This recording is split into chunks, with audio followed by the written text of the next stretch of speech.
If you keep doing the same thing, expecting a different result, expecting some sort of healing, when all you do, all you put out into the universe is the victim story, the victim story, the victim story, and you're not taking any action to resolve that, to change that, to upgrade your skills, you are declining.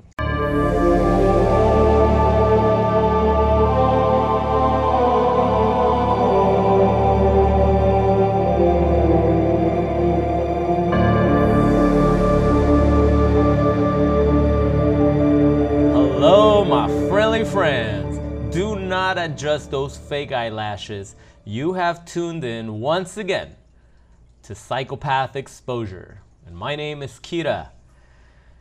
Today I wanted to talk about the victim story, the narcissistic victim story that victims of narcissists love to tell and love to talk about and love to share with all of their friends, family, anybody that will listen. I used to be there. I remember. I was so obsessed, unconsciously obsessed with telling everybody about it. It was one of those situations where people would be telling me about their day and bad experience they had at work or a bad experience they had driving home on the freeway. And I just couldn't wait for them to stop talking so that I can get in there and let them know, oh yeah, you think you have it bad? Oh, wait till you hear about my day. I was ruminating 17 hours in a row today. Like, was that supposed to earn me some sort of a trophy, some sort of prize money? No, it was pretty much an addiction. Why was it an addiction? Because anything that you do, night in, night out, day in, day out, eventually becomes an unconscious pattern of behavior. So I used to spend all day long ruminating. I would get out of bed and like a barrel just pouring over my head were all the memories of the betrayal and the whole story, pretty much the whole story like that. Everything would just come pouring in. So I would just think about it and think about it, replay the tape, think about it some more, and then maybe an hour later, I would consider getting out of bed, and then I would think about it some more, and then an hour later, I was like, oh damn, I'm late for work. I guess I'm calling in sick today again, because I just can't make it. And over time, we pick up bad habits, and we don't realize that we're creating them on our own because of repeated behavior. So for those that are always asking, Kira, how can I stop the rumination? How can I stop obsessing over what happened? The narcissist is long gone. They have since gotten into another relationship. It has been 2 years, and I feel like no time has passed at all. How do I stop? Well, for starters, you gotta stop telling your victim story. Enough is enough. We've all heard it. When you're fresh out of a narcissistic discard, it's important that you tell your story. It's important that you tell your story exactly how it happened, because your brain needs that validation. For too long, you were being gaslighted. For too long, you were walking on eggshells, afraid to speak up, afraid to even let your friends and family know how abusive your marriage was. You wanted to portray an image to everybody that things were dandy. Everything was A-okay. We're going to white knuckle this. That's right. And now that you're out, Now that you're out, you're still afraid to telling it exactly how it is? No. Make sure you do not leave out any detail, especially when it comes to abuse. But if it's been a year or 2 or 3 or 10, you can't continue repeating that tale as if it's a high school story, like an Al Bundy story about how he scored 4 touchdowns in one game in Polk High, and he's still talking about it because he has nothing else to show. How about making a commitment to doing something with your life so that a year from now you have incredible stories to share? Because let me tell you, the time is gonna pass by anyway. And when you're in prison, a mental prison, because that's what it feels like, time drags, doesn't it? It moves dirt slow. But when you're vibing high and you're kicking ass and you're enjoying life, it seems that time flies, doesn't it? It's the same amount of time. The only difference is your perspective, your surroundings. What hole are you in?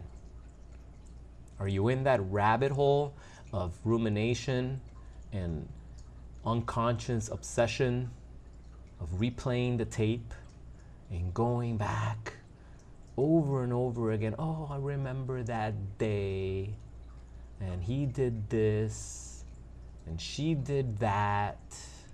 I can't believe they lied. Yada, yada, yada, yada.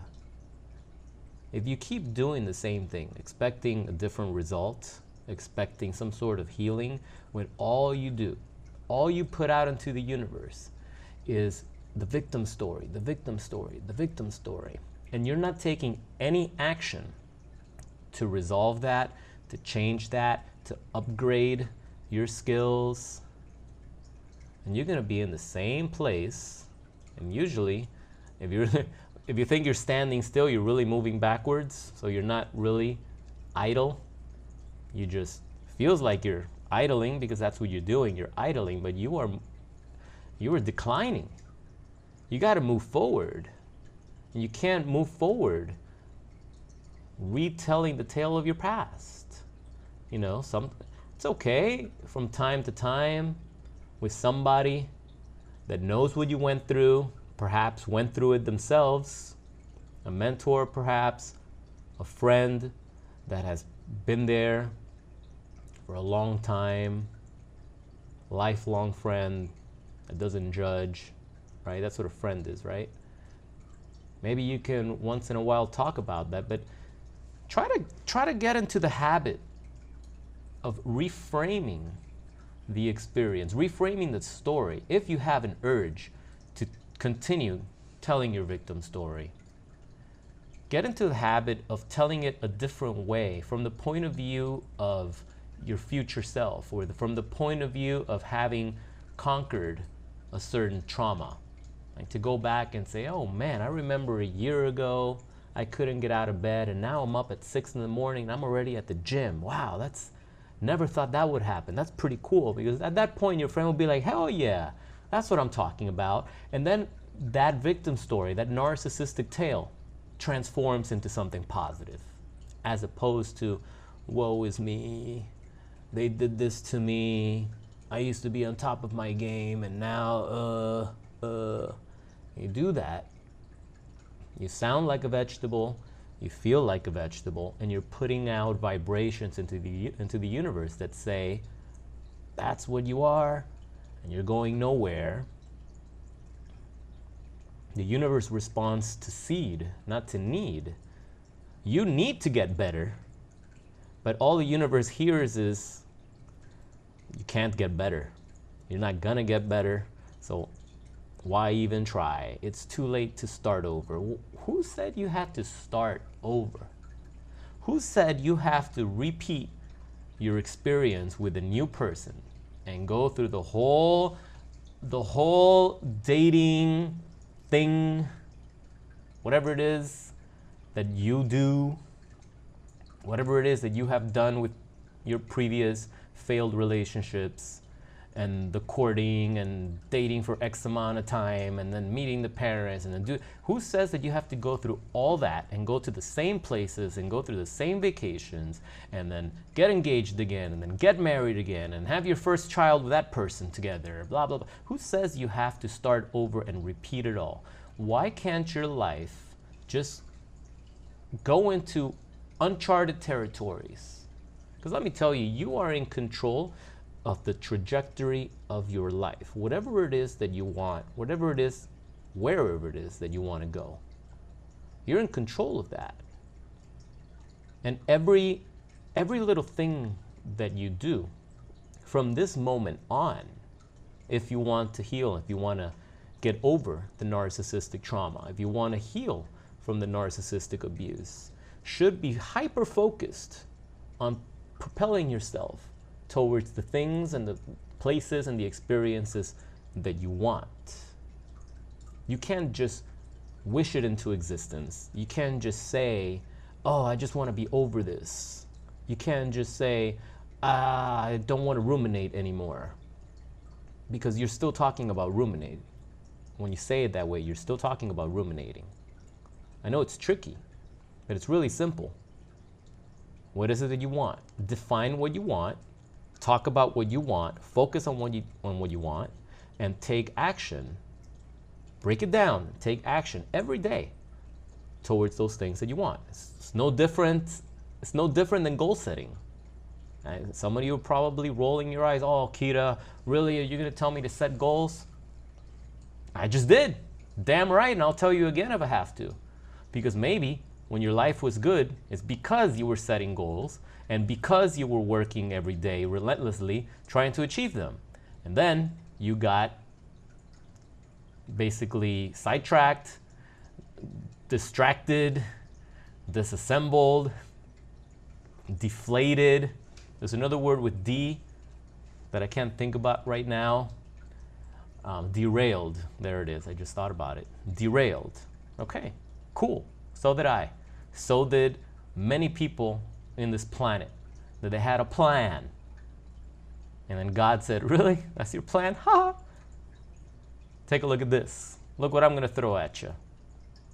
Because whatever life throws at you, it's an opportunity for growth. It's an opportunity to turn you into, yes, I'm going to say it, the best version of yourself. Absolutely. Absolutely. So if God or the universe threw a narcissist, a psychopath at you just when things were going good, what are you going to do about it? Are you going to sit and mope for the rest of your life? Like I said at the beginning, you have to, because this is not a normal breakup. This is not a normal relationship. This is not a heartbreak and you can call your ex and they're going to have empathy and they're going to understand and you guys can talk. But you have boundaries. You're not going to get back together. You know, some people stay friends. You know, some people have dated really healthy people and they break up and they're still friends and there's no hanky-panky, there's no cheating involved, there's none of that. They've moved on, but they're people. But when you're dealing with a narcissist, you can't have those conversations. When you get discarded and they ghost you, you can't have a conversation with them even if you wanted to. So at the beginning, it's important to feel your feelings. It's important to take your days off. It's important. Sometimes you have to stay in bed at the beginning. I'm talking about the beginning, like that first week, what I call hell week. It's really hard. You have to grieve. You have to go through. You have to realize what just happened. But you don't really expect that things are going to change if you keep doing that for the rest of your life, do you? It's like when somebody dies and you grieve, you have a grieving period. But you're not going to keep grieving for the rest of your life. Because if you do, then you're not aligned with how life works. We went through this shit and it sucked. And it's always going to suck. It's always going to suck until you find the silver lining. And you attach yourself to that.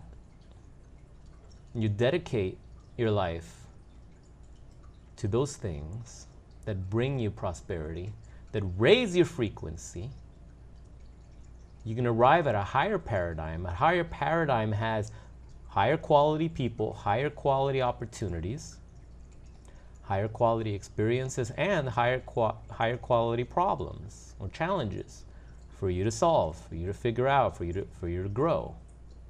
You know, there's growth and failure.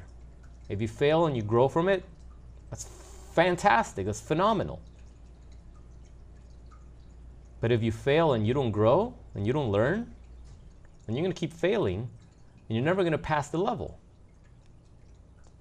You have to tell yourself, hey, look, this sucked and it derailed me and it took my finances and it took my heart and it took my soul. But I'm going to get up tomorrow and I'm going to go after it. I'm still going to get up tomorrow and I'm going to go and I'm going to do what I'm going to do. You're not going to keep me down. Even if you physically can't do it, you tell yourself that.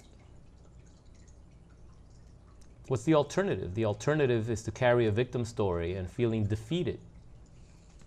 And if you feel defeated, you've already lost. Whatever you go into, if you go into it with a mindset that you've been defeated because the narcissist robbed you from your spirit and the will to live and all this stuff, that's true, that's 100% true. But it's not forever, it's temporary.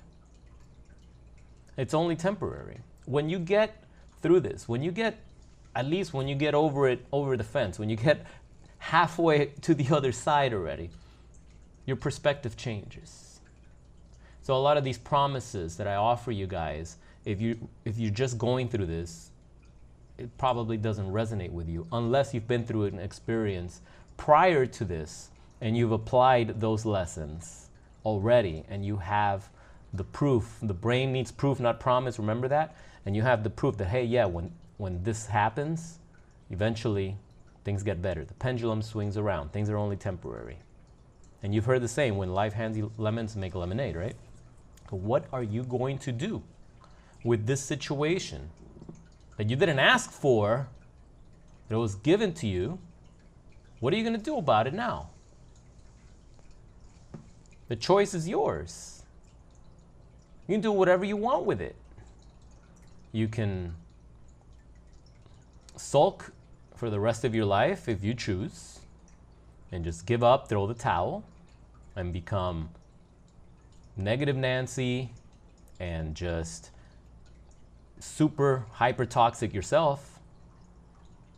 Or you can realign your thoughts with bigger and better things and give it a shot. Give it a shot. If you don't take the shot, you're never going to make a shot. You miss 100% of the shots that you don't take. So you got to give it a shot. You got to give it another shot. You got to give it another shot. And no, I don't mean give it another shot with your toxic, narcissist, abusive, psychopathic ex. I'm talking about give it another shot as far as yourself, your life, your goals, your dreams. Again, the time is going to pass by anyway. And when a year passes by and you look back and you're like, whoa, I've done jack shit this whole year, you're going to kick yourself in the ass. Because then you're going to think to yourself, damn, had I started something, just 1%, had I just made a 1% shift a year ago, my entire trajectory would have been completely altered. And you know that. You're in an airplane and they just make 1 degree of a difference in where it's headed. Just 1 degree. It may look like nothing when you're crossing over New York City. But over a long period of time, it's going to completely change the trajectory of that destination. So sometimes just making micro improvements in your daily habits, in the thoughts that you entertain, the things that you focus on, your lifestyle, your eating habits, your exercise, your goals. We're actually writing down goals, actually trying to figure out ways of doing things better. Just 1% over the course of the year, you'll be shocked at where you'll be. Same thing as with no contact. You think, oh, no contact, but I still have this hate and I couldn't tell them what I wanted to tell them. And now they're with somebody else and they have me blocked, blah, blah, blah, blah, blah. You go no contact 1 day, 2 days, 3 days, it turns to 30, 60, 90, 120. Before you know it, you have a year of no contact. That means for 1 year, the narcissist has not been able to poison your mind. The narcissist has not been able to poison your mind because you blocked and you severed all points of entry. So maybe you've been poisoning your own mind by unconsciously obsessing over the story day in, day out. It's time to break that pattern. It's time to break that pattern. If you're sick of this shit, if you're sick and tired of being sick and tired, then it's time to make some changes. I would love to work with you guys if you're interested in my coaching program where I can help accelerate this process. I can help you become unstuck and point out the little things, the little nuances that you take for granted that are actually keeping you stuck. Because you don't see them, because you're so close to the situation, you're so close to it that you have no perspective. And you need someone that can offer you that perspective and can actually point those things out and say, okay, let's shift this conversation into where we want to go now. We know the story. We've heard the story. Let's course correct. And that's how things start to change. And over time, when you measure those results, you will be blown away. But it starts with you. And you have to take that first step. So if you're interested in a better life, you want to work directly with me, I have a link below in the description so you can get more details on the program. I don't allow just anybody. We got to be a good fit for each other. So reach out. Do not hesitate to reach out. I would love to help. And it's time to start writing some goals, focusing on those things that you want, whether you feel like it or not, so that you can help your brain shift its focus and let go of that unconscious obsession of telling that victim story that frankly nobody wants to hear anymore. And I'm willing to bet that you're sick and tired of telling it, aren't you? I know. I was there. I lost my train of thought, so I'm just gonna end the video right here. Love you guys. Like, share, subscribe, comment, you know the deal. I gotta go. My name is Kira, and this is Psychopath Exposure. Talk soon. Peace.